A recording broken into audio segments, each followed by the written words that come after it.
Hello, ladies, gentlemen, and everything in between.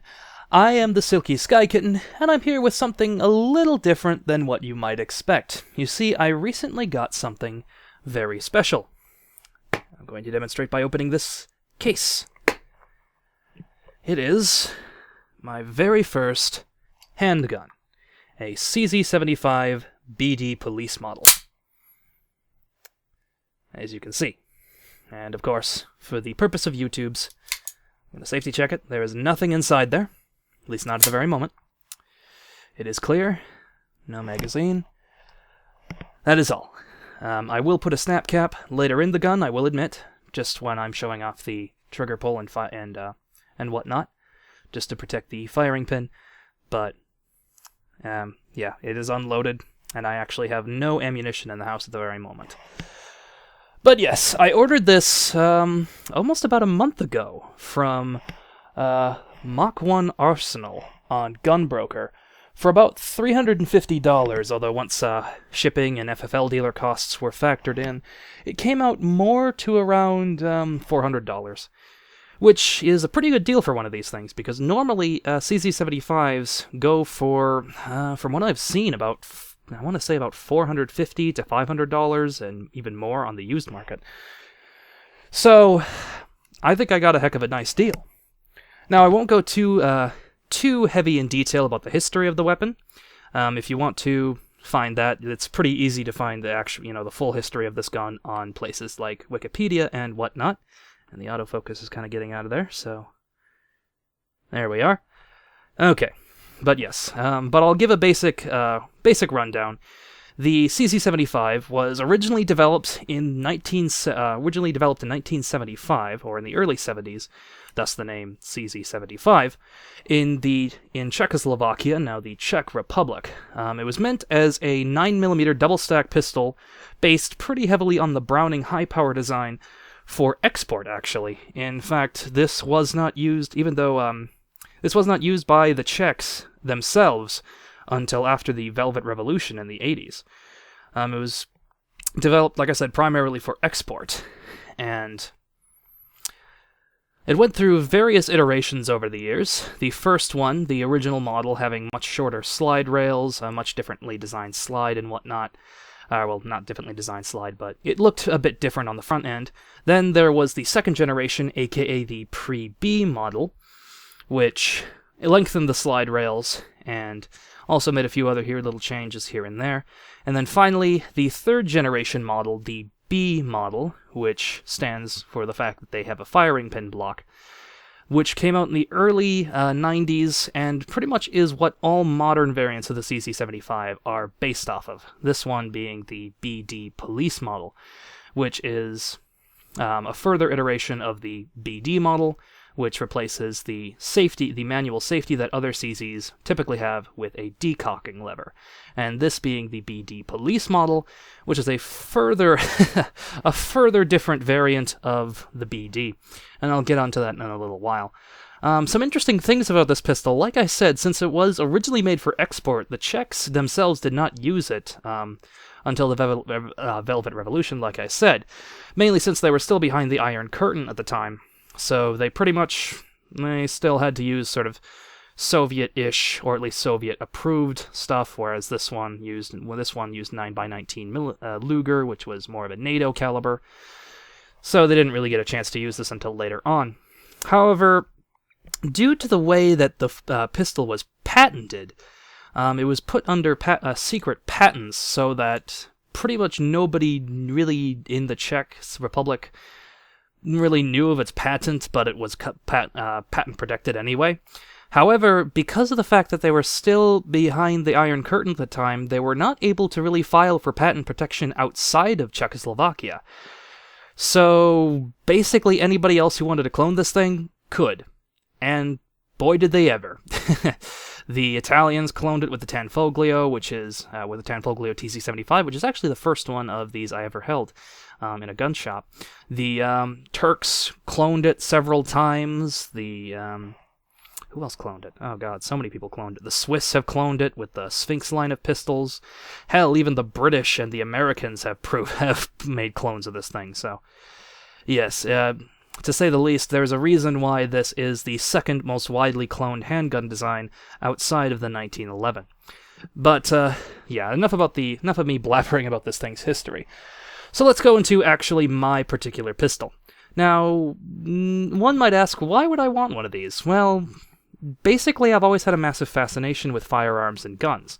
And, yeah, for funsies, I'm just gonna crack the slide open. Just, so you can also see what it looks like with the slide locked back. But yes, I've always had a massive fascination with guns and their operation and designs and whatnot. But I'm not really somebody who wants to use one in a defensive position, as silly as that might sound. I just don't really feel like I need to, and honestly, I'm not very comfortable using the thought of actually having to kill someone.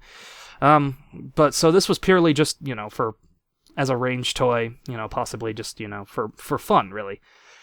And particularly I wanted a CZ-75 or a CZ-75 clone, because ever since I felt a TZ-75, or the EAA Witness as they're referred to over here in the States, in a gun shop, I just kind of fell in love with the whole CZ line.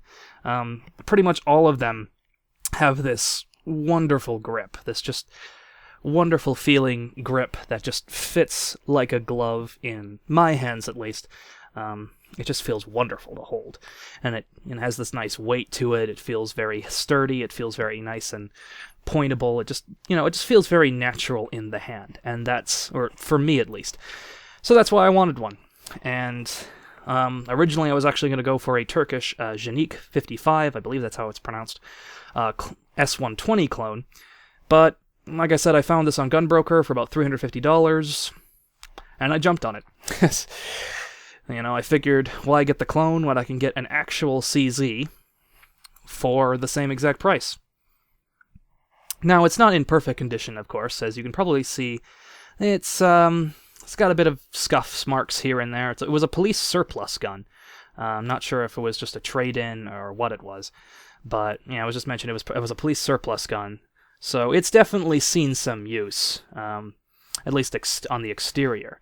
Like I said, there's a lot of scuff marks and nicks. Might be a little harder to see on camera, but the white dots on the slides are pretty much completely missing. They've been completely worn out. The sights are still obviously pretty usable, but yeah, that's a little bit of a slight issue with the condition. And there's also this little chip in the back of the grip, which I'm not sure how well it picks up, but yeah, there's a little chip there, not so much there. But otherwise, it's in pretty decent condition. I took it apart and looked at all the innards and everything, and it was, all the important bits are pretty much almost immaculate, or almost immaculate in their condition.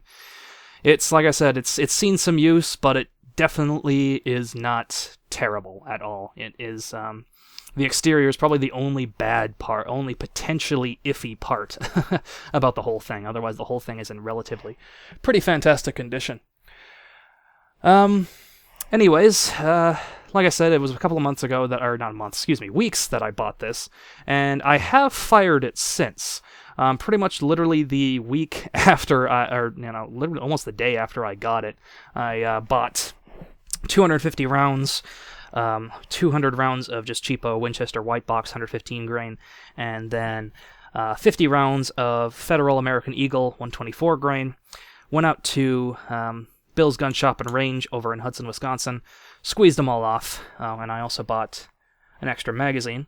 It came with just a standard CZ steel magazine, and like I said, that's a snap cap in there. That's not a real round. But I also bought a Pro Mag brand magazine. It was only about $20 at the local Cabela's, and it fits in perfectly fine. Locks the slide back and everything. And it also fed in the gun pretty okay. In fact, it actually fed better than the original magazine that came with it.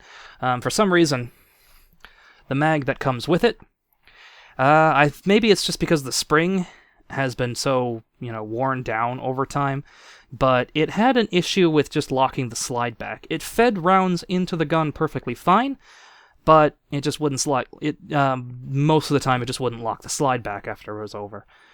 Otherwise, there's been no real issues with feeding and whatnot. I I think the only major issue that well, maybe not major, but one issue I had was there was a moment where it did fail to feed and the round got sort of jammed up in the chamber, but that was probably my fault because I was just trying to stick as many rounds as I could into this thing, and I probably stuck too many in there. So, yeah, that was all my fault. Otherwise, this thing performed wonderfully, and it was just a joy to shoot. It honestly really was. Didn't have too much kick. It was nice and accurate. Once I actually kind of figured out how to properly shoot it, since I am a bit of a novice shooter, I'll fully admit. But yeah, it was 350. It was about $400. Very well spent. I'm very, very. I was very, very happy with it, and I know I want to go out and shoot it again sometime soon for sure. But yes. I was also, oh yes, that's right. I was going to go into detail about the differences between the whole, BD police model.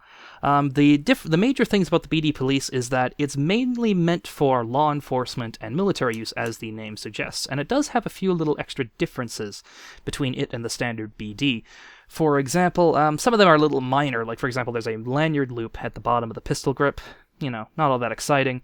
And I believe that the magazine catch can actually be reversed. That's what I've read online. I'm not sure if it could, because if you look at magazines, they've still only got one notch on one side, so I'm not sure how that would work out, but supposedly you can do that. Other little differences include that there's some extra stippling on the grip on the front and back, make it a little easier to grip the gun, or supposedly better to grip the gun, add a little more friction and whatnot. And it also has a loaded chamber indicator on the top of the slide, and this is why I'm going to use the snap cap. Because, as you can see, it's down right now, or, well, as you can see earlier, it's down, so obviously there's nothing in there. However, once again, snap cap, load around in there, rack the slide, and then the loaded chamber indicator pops up. So, not only is it a slightly visual piece, but also you can just sort of feel over it and be like, oh yeah, that's up, that's definitely a round in there. And, just to remove the mag. And like I said, trigger-wise, I'm not the biggest expert on triggers, but it has a pretty decent trigger. It's, just kind of a little bit of that there, and then you can basically just kind of feel it, and a little bit of extra pull, and it breaks. So, it's pretty nice. It's definitely not a glass trigger like, say, a 1911 or something, but it's a double-action, single-action pistol. What can you expect? And of course, the double-action is heavy as hell. It's honestly not all that comfortable to shoot in double action, to be brutally honest, because unlike the single action where you can definitely kind of feel that, oh yeah, if I just give it a little extra tug, it's going to break. Double action, you just can't really feel the break at all. It's kind of a pain in the ass, really. And, but yeah, that's the trigger and all that, and like I said, the extra feature of the BD Police model having a loaded chamber indicator on the top, which, genuinely, I actually like that. I actually like that a lot. It's nice to just be able to either just look at the gun and it's loaded, or just feel the top of the gun and it's loaded, as opposed to having to go, oh yeah, I gotta pull the slide back and take a look at the innards. Yeah, there's something in there. It's just just a snap cap at the moment, yeah. But yeah, that's something I prefer. Also, like I said, it's part of the BD models, which replace the manuals. Normal CZs would have a manual safety here. This one has a decocking lever, so you press that down, and it drops the hammer. Doesn't drop it all the way. It drops it to the sort of quote-unquote half-cock position that CZs have, but it pretty much drops it enough so that you have the full double-action trigger pull, as opposed to, when it's cocked back, the single action and whatnot. I'm trying to think of what else I could talk about with this thing. I think that's all about it. So yeah, that's just me blabbering about this. Oh, wait. No, yes. I thought of something. Probably should also talk about the breakdown procedure. I'm going to eject that snap cap. But yes, breakdown with this gun is very, very simple. Mostly simple. If you've ever broken down a 1911 style pistol, you'll feel very, very at home with this one. But basically, make sure the mag is removed, make sure it's unloaded, and then what you gotta do is you gotta, hopefully this is focused properly.